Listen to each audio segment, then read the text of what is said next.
I'm Oakland County Commissioner John Scott, and today we've taken our Inside Oakland County cameras out on the road, and we're going to be sitting down, or we are sitting down with the Oakland County Sheriff, Michael Bouchard.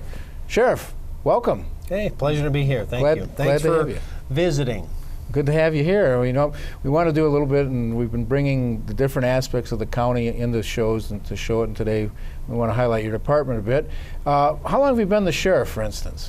I am in my 17th year. It flew by. Can't believe it. I left the Senate in January of '99 to come back into law enforcement. As you know, I had been in law enforcement for almost 13 years when I went into the political side for a while and was a state representative and a state senator for almost a decade. And then when Sheriff Nichols passed away, a lot of folks asked me to come back into law enforcement, which I did. So in my 17th year already, just in a blink. Well, I know I'm in my 12 and a half years of county commissioner, so it moves fast when once you get going. So, of course, the department is very large. How large is the department, and of course, in perspective, how is it with the percentage of county employees? Well, we are about 1,300 employees when you add up the PT&Es and kind of combine them what the equivalent would be if they were full-time, and then about a $141 million budget. In terms of the overall county, we're just a little bit above, I think, the executive budget and staff. So we are the largest part of the county budget. Obviously, public safety typically is. And so we do a lot of different things for the whole county, and then a lot of very specific things for certain communities. Right, you do, and we'll talk about that. Sure. So you got different divisions. I know we have, we've seen them about the Marine Division, the Aviation. Sure. How does that work? I mean, you can just talk about the different divisions, like Marine. I know we do that on a contract basis now in the situation we got in there, but... Sure. Well, we've got the one large division is the correction side of the house, if you will, and that's everything to do with obviously the main jail. So if anybody gets arrested and gets lodged, meaning kept typically overnight or longer, typically they come to our facility, the county jail. About half the population is pre-adjudication, meaning they have a time to spend in jail while their trial proceeds, and about half are sentenced, adjudicated, meaning that they have gone through the trial, they've been found guilty and sentenced to jail, about 50-50 in the jail population. And so about half and half almost felony and misdemeanor too. So we have everything from murderers to drunk drivers, all of the kind of spectrum. It's about 1,600 people are in our jail on any given day. Sure. And also in that division, we have the court security for circuit court, a lot of the courts.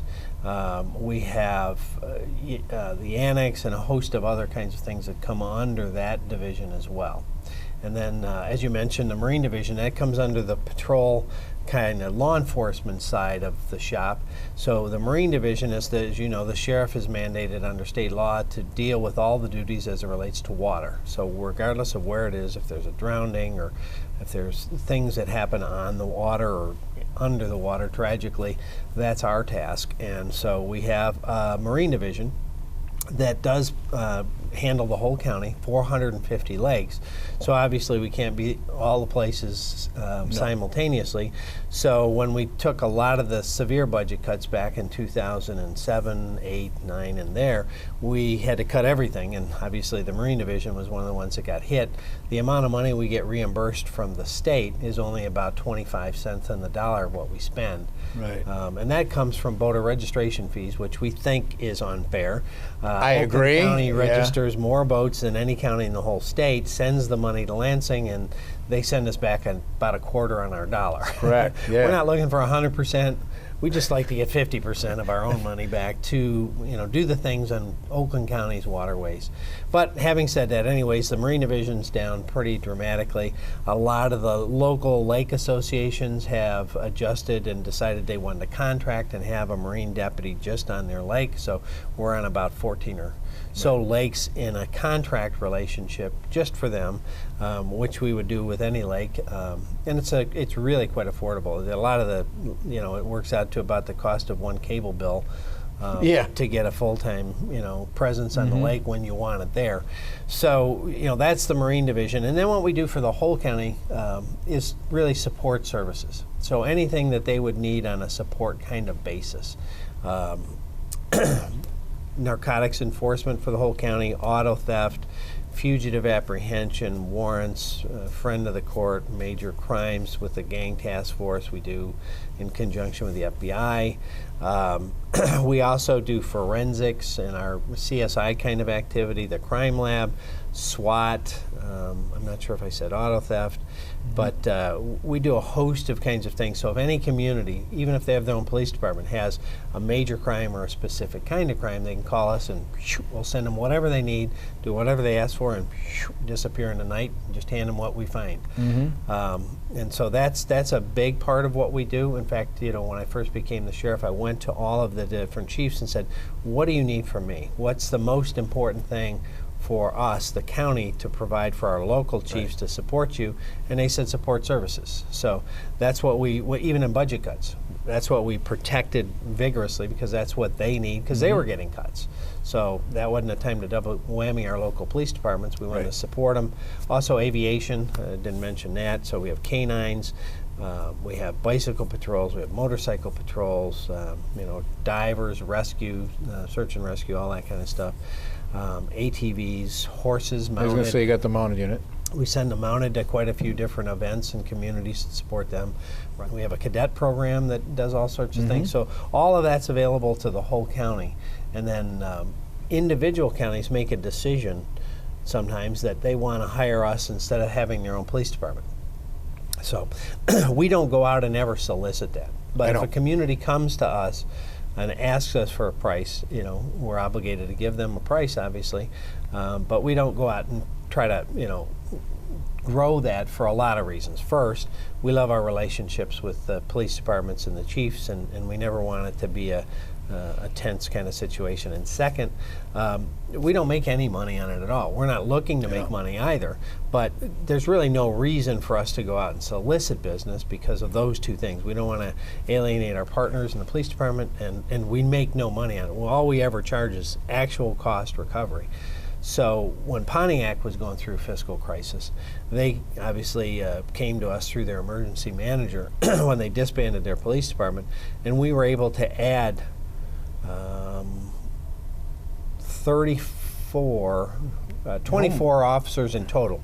24 officers in total, but over 30 to the road, and save them $2.1 million every year. So not only did they get a huge increase in personnel, but they got a big reduction in cost.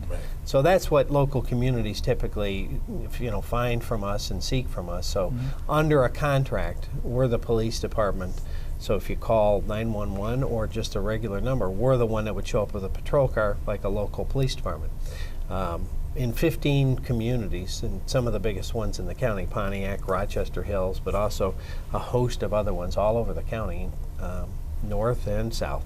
And again, they pay actual cost recovery, but typically it saves them 25% or so.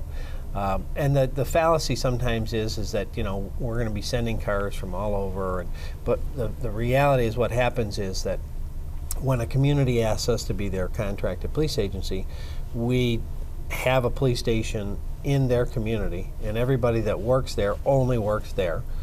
And they're just like your local police department. So the substation commander comes to the council meetings and the neighborhood watch and does all those kinds of things, and they're not coming from Pontiac to get to Addison, which is one of our contracts. They go and work and stay in Addison, unless obviously there's an emergency with a neighboring community, and then police would go in any community to help their neighbor. So the same thing happens here. Let's talk about the jail for a second, because we house the inmates. But I guess what I'm trying to say is, what does it take to get them out of our jail and into a state pen instead? How does it from a jail to a penitentiary?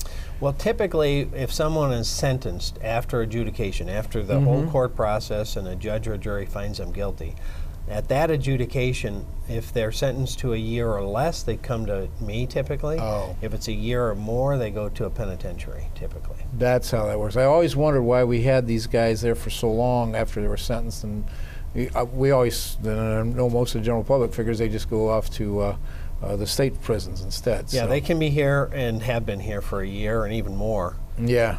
So, yeah. Are we still doing out satellite jail, or is that done and gone now? Most of our satellites we closed during the budget reduction. Obviously, I had to cut 160 positions and $16 million. So you can't do that in this business without cutting services or cutting people. Mm-hmm. That's why we focused on what do the locals need from us.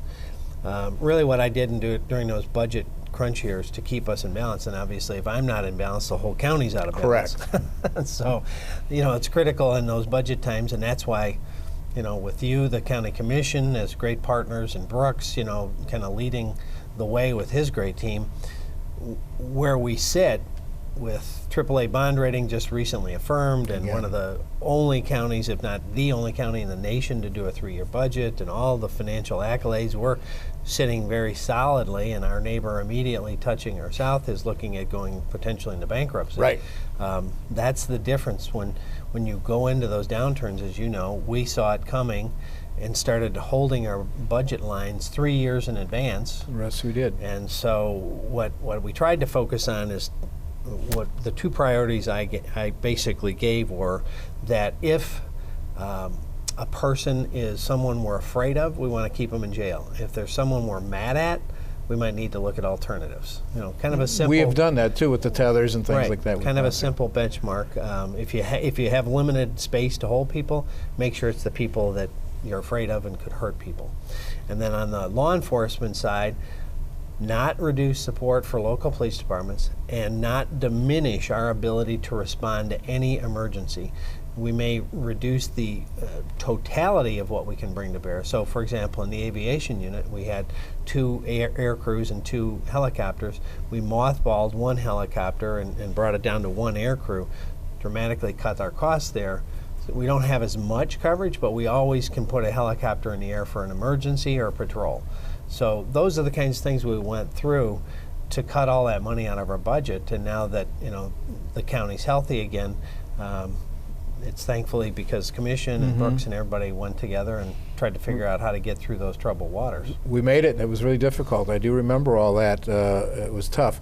There's another part, and we saw it as we came in here, the new forensics lab. Right. I know you started on that. I remember the old days when you guys were in the basement of the jail, and the thing was not much bigger than a closet back then. And of course, you've been a big champion of it because of certain things. Let's talk about that a little bit. Tell us. I know you wanted it there. Are we doing DNA? Are we getting close? Or what do we got going there? Well, as you said, our previous crime lab was pretty darn tiny. It was very small. It was kind of like a small classroom lab. Very much about that size with that kind of table and that kind of feel. Yeah. Like you pack in 20 or 30 students and you can't move. That's kind of what it was. And when I first became the sheriff, I looked at all of the things we did and didn't do.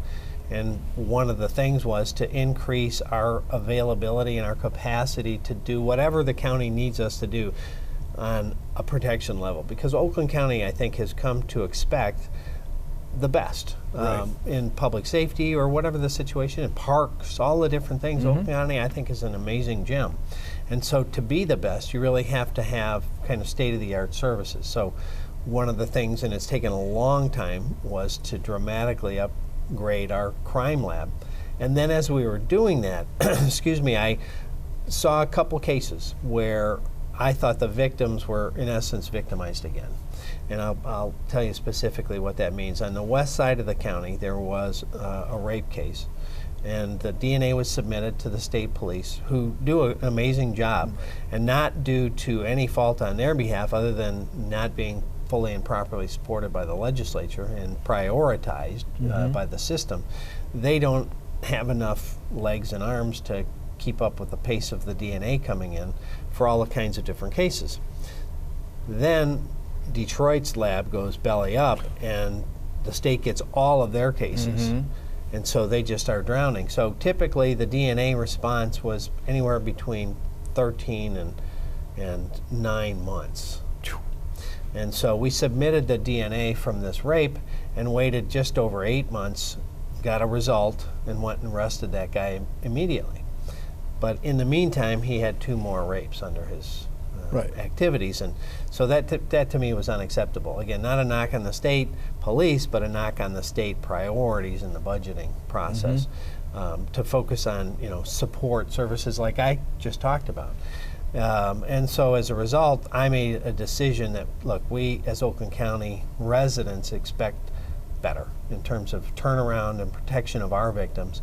And so many, many years ago, because it's about a 6-year path to do DNA in the kind of certified way, we started on that path well over 6 years ago. It's based on footage, it's based on personnel, it's based on equipment, and there's so many hurdles to go through. And I'm proud to say, hopefully by the end of this year, we have the DNA lab now built, we have the DNA scientists. Now we're going through the months and months of extensive norming and certification of the machines and verifications and testing and collaboration and all the things to get it certified on every level. We were ISO 9000 certified and internationally certified as I think the first in the state on that process. So we're real excited about that, and that's kind of the last jewel in the crime lab forensic side. We have an amazing team now, and we can do everything now. Once this is fully running, we're going to do the crawl, walk, run with the DNA. But once it's fully running, we'll have DNA, we'll do everything related to that. We've already got chemical tests as it relates to drugs, and forensics as it relates to fingerprints and firearms and ballistics and all of those kinds of things. So we're a full service shop.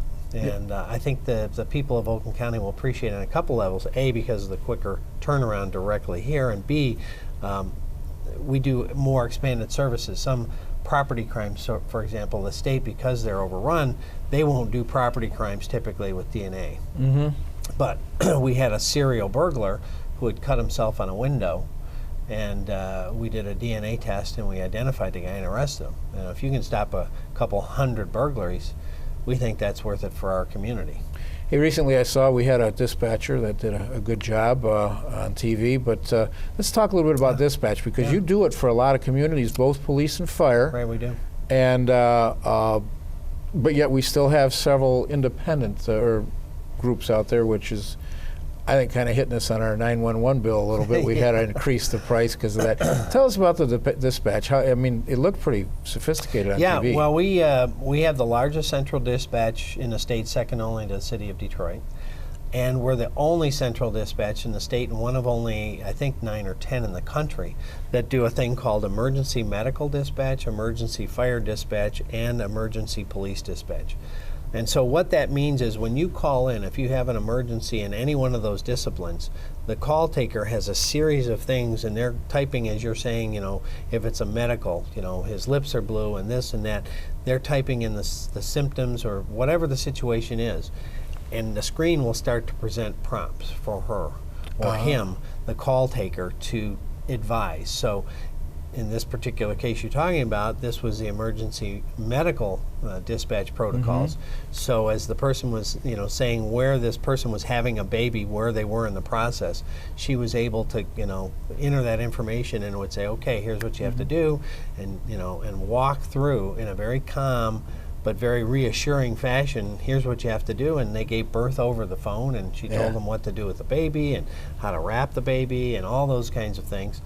And again, it's very unique. It's the only one in the state of Michigan that does all three. And as you mentioned, we do it for a lot of communities. We have, I think, 13 or 14 fire agencies that we are their dispatch services for.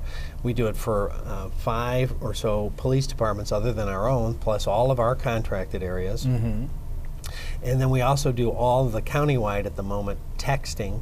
If you have a text emergency, we now can accept a text 911. Our kind of buzzword is, if you can speak, do. If you can't, text. And the reason we say that, because you can get so much more information out of someone verbally than texting back and forth and waiting for an answer. But if you're hiding under a bed and you don't want anybody to hear you, that's a time to text and say, I'm hiding under my bed. They're, next room over. I don't want to talk. That could be an opportunity to text, or if you, for whatever reason, physically can't speak. So we're excited about all the things going on over there. Yeah. She did a great job, but they do a great job all the time. They're certified on so many levels and have received a lot of awards, and we're real proud of them. And that, again, is a unique service to Oakland County, having the only one in the state does all three, that does texting 911, that does all the kinds of things that they're doing every day. Yeah. And while we're on dispatch, talk a little bit about the radios. I remember there was a time when departments couldn't communicate together. Right. That's one of the things that actually predated 911. As you know, and we deployed a team to New York City and even to New Orleans after Katrina. And one of the things that was a consistent problem was all of the different agencies responding to an emergency can't talk to each other. But we had actually had our own tragedy before that, right, and learned from that. So if you remember the Ford Wixom plant shooting, you had an individual who had shot and killed someone in the plant, fled. He was in camouflage kind of fatigues, had a long rifle. Back in that day, police only carried handguns and shotguns. This guy had a rifle, and as obviously when people talk about the militarization of police, it's really just a rifle platform is basically what most police agencies also adopted, because if you have a shotgun, it's maybe 100 yards if you've got a slug and you're accurate. A handgun, much less. A rifle, effective range is 300 meters for a long shot. Yep. Average and competent shooters. So, meaning that a rifle can go a whole lot farther to engage somebody. So in that situation, we had two things going on. We were outgunned and couldn't communicate. So he could shoot police officers before they could get even close enough to engage him. And you had a perimeter set up with Oakland County and Wixom and other agencies, and they couldn't talk to each other. So literally they would say, he's running towards the Oakland County deputy. And their dispatch would then call our dispatch, and our dispatch would radio to our deputies, and so the communication lag, 2 deputies were shot. So as a result of that, everybody countywide said, this isn't going to work. So we started working on a process, as you know, a long time ago, on a new radio system, a digital radio system, but also one that's unique. It's called Open Sky, and you can use internet protocols, VoIP, voice over internet protocols. So we can take this radio frequency and this radio frequency and merge it through internet protocols and talk on 2 different radio systems through our system that we've built. And then we also got most of the county pretty well wired in, all in the same system. So on a daily basis, you can hear, monitor, and listen to each other. In an emergency basis, you can plug other people in. That's critically important. We learned that in all sorts of bad situations. And of course, this time, lately, it's been tough to be a cop. I mean, you had the incident out here with the fellow who wanted to do the open carry, and your guys are pretty awesome because they're not reacting. They're just trying to calm the situation down. Yeah, real professional folks. Open carry's the law of the land, and we completely support and understand that. But there's also situational kinds of considerations. So in the totality of situations, so we're under an immediate threat from terrorist groups and other groups with attacks on police officers. Police are being assassinated all over the country in hugely unprecedented rates. Just sitting in their patrol car shot. 3 were eating lunch in Washington State, assassinated while they're having lunch. 2 were having lunch in a pizza place in Vegas, killed while they're eating lunch. 2 in the New York Police Department squad car, killed sitting in the car. That's happening all over the country. So that's going on. The terrorist groups have actually said, go kill police and go kill military. That's a specific demand. And they actually released addresses in Oakland County where some of those folks lived and said, here's their address, go kill them. Not sure how they got those addresses, but so that's a very real threat against police, police facilities, military facilities. So that's in the backdrop. This particular situation, the guy was outside of a maximum security facility where we house murderers, adjacent to an employee-only parking lot, posted, employee-only, videotaping employees' cars, which includes their license plates, carrying a gun. there's no way for us to know that that's a guy that's expressing his Second Amendment rights or a guy that's just getting ready to commit an attack. Correct. I mean, about a week later, Dallas headquarters was attacked. So, this isn't something that's unusual. And so you have to, in certain situations, go and say, hey, what are you doing? I agree. And that's all that happened there, and this guy obviously seeks confrontation. But, it's happening everywhere. I mean, there's been a police officer that went into the Southfield Police Department and opened fire on them. A guy went into Detroit Police Department substation, opened fire on them, shot multiple cops there. One on the west side of the state. And right here in Oakland County, we've had 2 people bring a gun and kill themselves on our property, on our substation areas. And the reason I mention that is that sometimes this dynamic called suicide by cop happens, where they come to some place and they shoot a cop because they can't shoot themselves, and then the police return fire, and that's what the person sought in the first place, was to die, but they didn't have the ability for whatever reason to do it themselves. So that could have been a bad situation, as it was, obviously, but it could have been a lot worse had the other thing happened.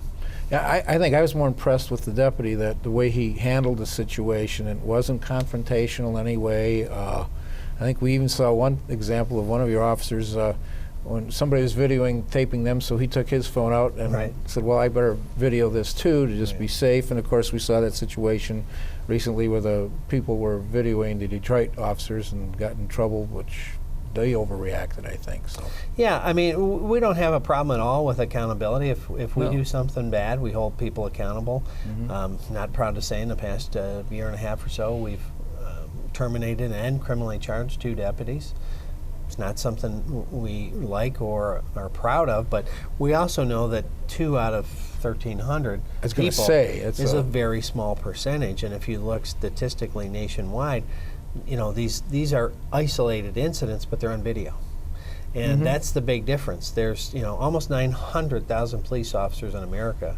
And out of that, let's just assume on a daily basis, let's say 1,000 are doing something wrong. That's a pretty small number. And it's not, I don't think it's that, but if out of that 1,000, 6 every week are caught on video, that's all you're going to see on all the news networks, because they got to fill their airtime. That's kind of, unfortunately. And so as a result, the perception becomes, man, these cops are doing something all the time. But the percentage is overlooked. Even Paul Harvey said, look, if you look at the percentage of police doing something wrong, it's a lower percentage than the clergy.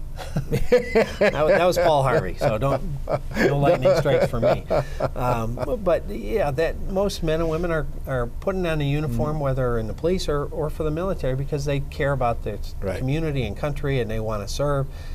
And that's being lost. So a lot of the front lines are now feeling like the Vietnam vets of the 70s. They feel like they're doing a tough job, and it's not appreciated.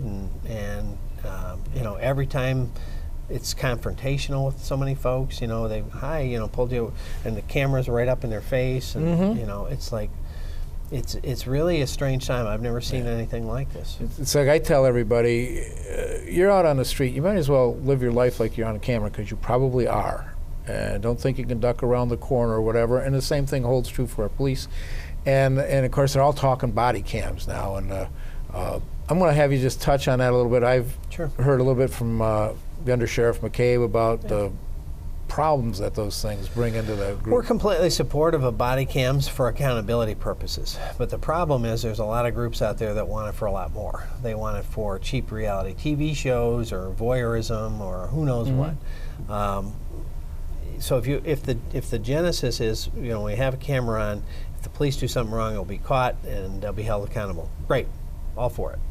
But the problem is when you've got a camera running for 8 hours, it captures a lot of things other than when you're doing something wrong. It captures all of the people we're serving. If we go into a house on a call like I had, and a woman was getting out of the shower and slipped between the shower and the toilet and was stuck naked and could reach a phone and call for help, you show up with a body camera, that's immediately a public document under current law. So suddenly that woman's very embarrassing moment now is fodder for YouTube and for some real low-budget reality TV show. Funniest moments caught on tape. You can just see it. And there's so many situations that that will be, I think, victimizing the people we serve. You know, we find people in sexual activities in cars or odd locations. We obviously have to check it out to make sure everyone's voluntarily there and of age.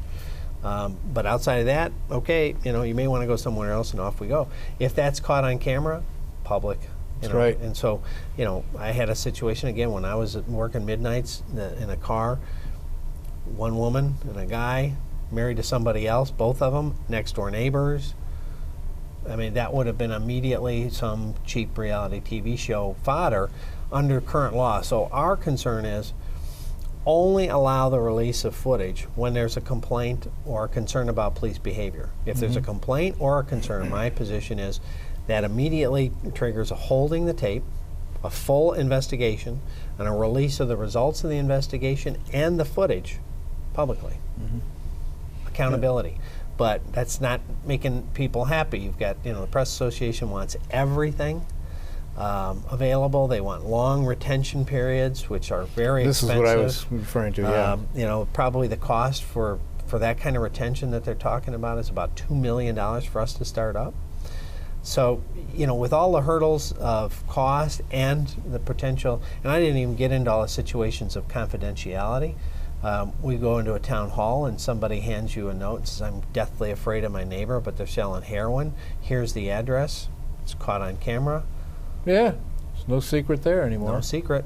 It's all public. And so, you know, it really begins to break down the relationship more than build it up. Right. And, you know, just imagine, I don't care what career you're in, if you had a camera on 8 hours a day and everyone got to see everything that happened, what do you do in your day that maybe, you know, you don't want the whole world to see? And it has nothing related to do with your job. Maybe you're in the bathroom, going to the bathroom, talking to your spouse, whatever it is. The private things and that you so, expect to be private. You know, this, unless it's about a complaint or a concern about police conduct, I think it should be off limits.